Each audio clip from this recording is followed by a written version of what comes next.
Big Boss season 9 ஒரு பரபரப்பான கட்டத்தை நோக்கி போகும் பார்த்தா இது ஒரு காமெடியான கட்டத்தை நோக்கி தாங்க போயிட்டு இருக்கு. அதாவது இது எப்படி என்ன நடக்குது ஏது நடக்குதுன்னு ஒன்றும் புரியல. திடீர்னு பிக் பாஸ் வந்து வாட்டர்மெலன் அகாடமிலாம் சொல்றாருங்க. இதெல்லாம் எனக்கு ஒண்ணுமே புரியல.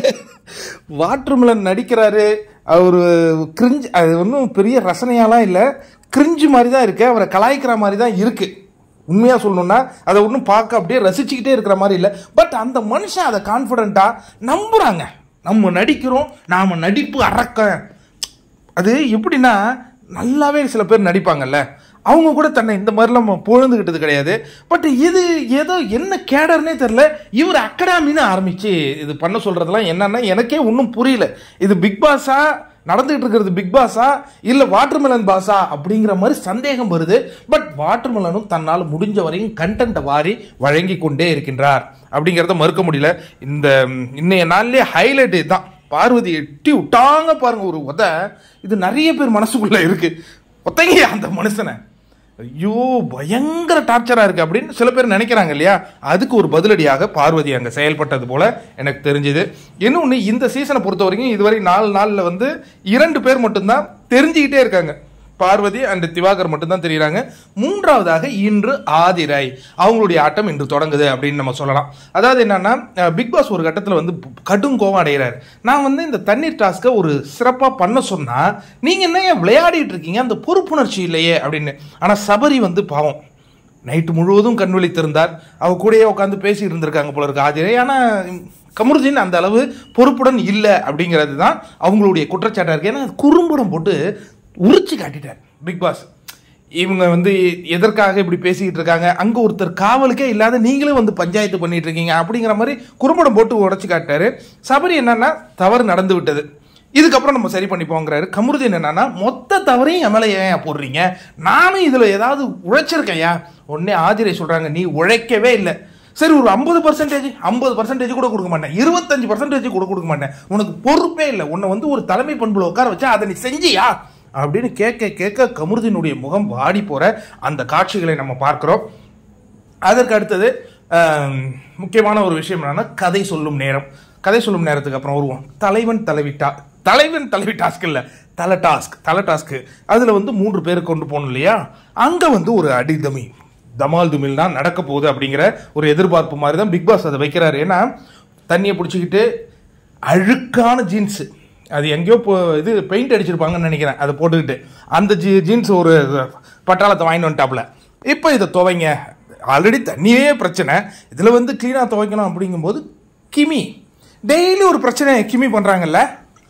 ஆனாலும் கிமி பண்ணுறது ஒன்றும் ரசிக்கும்படியாகவே இல்லை. இப்போ இதில் எனக்கு இதுலேயும் நான் பாரு பக்கமே போயிடுறேன்ப்பா.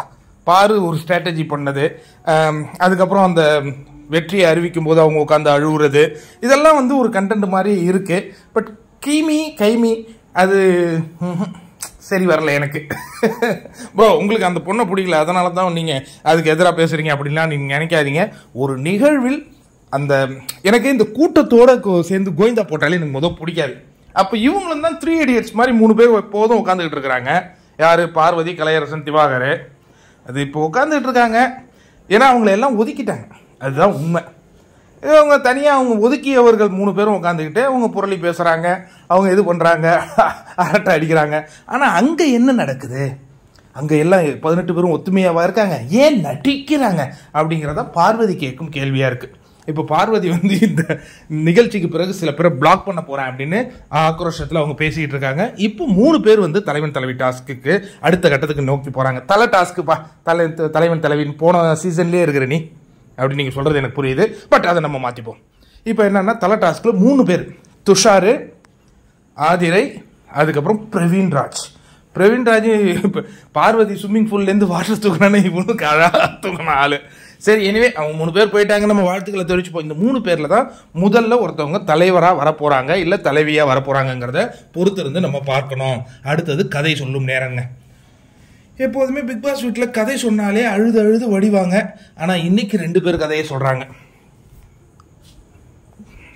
பிரவீன் காந்தியோடைய கதை வந்து வாழ்ந்து கெட்டவன் சொல்லுவாங்கல்ல சில பேர், நல்லா வாழ்ந்தாயா இப்போ இந்த மாதிரி இருக்கா, அந்த மாதிரி கேட்டகரியில் அந்த கதை இருக்குது.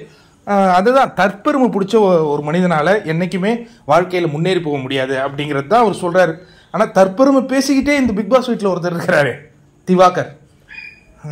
சரி, நான் ஒரு விஷயம் கேட்குறேன். இந்த ஐஷுன்னு ஒரு கண்டஸ்டன்ட் வந்தாங்களே, அவங்க அப்பா என்ன உண்மையாலே பைத்தியக்காரனா? எனக்கு தெரில. போன சீசன்லேயும் ஆரம்பத்தில் இதே மாதிரி தான் அந்த பொண்ணு பைத்தியம் மாதிரி செயல்பட்டு இருக்கோம், ப்ரொமோட் பண்ணிகிட்டு இருந்தான். இந்த முறையும் உட்காந்து ப்ரொமோட் பண்ணிடுறான். இவன் பொண்ணு உள்ளே போகும்போது இவன் எதுவுமே பண்ணல. எனக்கு அதுதான் ஒன்றும் புரிய மாட்டேங்குது. சரி, எதனா ப்ரொமோட் பண்ணிட்டு போட்டோம். ஆனால் என்ன கொடுமைன்னா, அந்த ஆளு பக்கம் சில விஷயங்கள் நியாயமாகவே நடந்ததுனால குட் ஆட் குட் ஹெல்த்தெல்லாம் கூட ஆதரித்து தான் பேசிக்கிட்டு இருந்தது. முதல் வாரம் தானே இதுவாக போகட்டும். இப்போ வைல்டு கார்டு தான் வந்து இந்த கேமை மாற்றுவாங்களா அப்படிங்கிற ஒரு எதிர்பார்ப்பு எனக்கு இருக்குது. ஏன்னா இப்போ இருக்கிற இந்த 20 பேரால் அந்த வெற்றி கோட்டை நோக்கி போக முடியுமா அப்படின்னா கண்டிப்பாக கஷ்டம் மாதிரி தெரியுது. ஏன்னா இவங்களில் நிறைய பேர் வந்து நடிக்கிறாங்க, உண்மையாகவே இல்லை, இயல்பாகவே இல்லை. இயல்பாக இருக்கிறது யாருன்னா திவாகர் அண்டு யார் பார்வதி, இது மட்டும்தான் இப்போதைக்கு இயல்பாக இருக்கிறாங்க. இப்போ ஆதிரை அதில் வருவாங்களான்னு நம்ம பொறுத்திருந்து பார்க்கணும். மற்ற யாருமே அந்த நடிக்கிறாங்கப்பா, அது வந்து ரொம்ப ஒரு மாதிரி அருவறுப்பாக இருக்குது. அதை அவங்க மாற்றிப்பாங்களா என்னங்கிறத நம்ம பொறுத்திருந்து பார்ப்போம். வேற என்ன, இன்னொரு விஷயம் நான் உங்களுக்கு சொல்கிறேன். அதாவது சீசனின் தொடக்கத்திலே வெற்றியாளர்லாம் எந்த சீசன்லேயும் நிர்மாணம் ஆனது கிடையாது. சீசன் 1 எடுத்துக்கிட்டிங்கன்னா வெற்றியாளர் ஆரவ். ஆனால் அவர் இருக்கிறாருங்கிறதே ஒரு 15 நாள் யாருக்குமே தெரியாது, ஓவியா வந்து பேசுகிற வரைக்கும். சீசன் 2 வெற்றியாளர் ரித்விகா 8 வாரம் அவங்க எங்கே இருந்தாங்கன்னு அவங்களுக்கே தெரியாது. சீசன் 3 வெற்றியாளர் முகைன், அவர் இருந்தாருன்னு 10 வாரம் யாருக்குமே தெரியாது. அங்கே அடிதடி சண்டை போட்டு போக வேண்டியவங்களாம் போனதுக்கு பிறகு, பரபரப்பாக இருந்தவங்களாம் போனதுக்கு பிறகு முகைன் வந்து அவர் ஜெயிச்சுட்டு போன அந்த காட்சிகளை பார்த்தோம். சீசன் 4 ஆரி 20 நாள் அவர் ஆல் அட்ரஸ் இல்லாத இருந்தார். என்னடா ஒஸ்ட் பர்ஃபார்மர் மீண்டும் மீண்டும் போடுறீங்களே அப்படின்னு அந்த கும்பலை எதிர்க்க ஆரி எல்லோராலும் தெரியப்பட்டார். சீசன் 5 வந்து பிரியங்கா ஜெயிப்பாங்கன்னு நினச்சா ராஜு ஜெயிச்சுட்டு போனார். சீசன் 6 கடைசி நேரம் வரைக்கும் ஒரு தள்ளுமுள்ளு வெற்றி, அசீம் அண்டு விக்ரமன். சீசன் 7 பார்த்தீங்கன்னா வைல்டு கார்டில் வந்து அர்ச்சனா ஜெயிச்சாங்க. சீசன் 8 முதல் 2 வாரங்கள் பெரிய அளவில் வாக்குகள் இல்லாத முத்துக்குமரன் தான் கடைசியாக வெற்றி பெற்றார். முதல் 2 வாரங்கள் இந்த சவுண்டு சரோஜா மாதிரி வச்சு அந்த ஐஸு அப்பா நல்ல ஒரு பிஆர் பண்ணிகிட்டு இருந்தாப்புல. ஆனால் இந்த முறை அந்த ஆள் பிஆர் பண்ணுற மாதிரி தெரியல. அவன் வந்து சில பேர் நம்ம கேலி கிண்டல் பண்ணுறதுக்காக ப்ரொமோட் பண்ணுவோம்ல, அப்படி பண்ணிட்டு இருக்கிற மாதிரி தெரியுது. வேற என்ன, அதனால் நான் என்ன சொல்ல வரேன்னா, முதல் நாள் வாரத்திலே வெற்றியாளர்லாம் உறுதியாக மாட்டாங்க. போக போக சிலருடைய உண்மையான ஆட்டம் நமக்கு வரணும். இப்போ நம்ம துஷாராக இருக்கட்டும், எஃப்ஜேவாக இருக்கட்டும், இவங்கெல்லாம் கொஞ்சம் எதிர்பார்த்தோம்.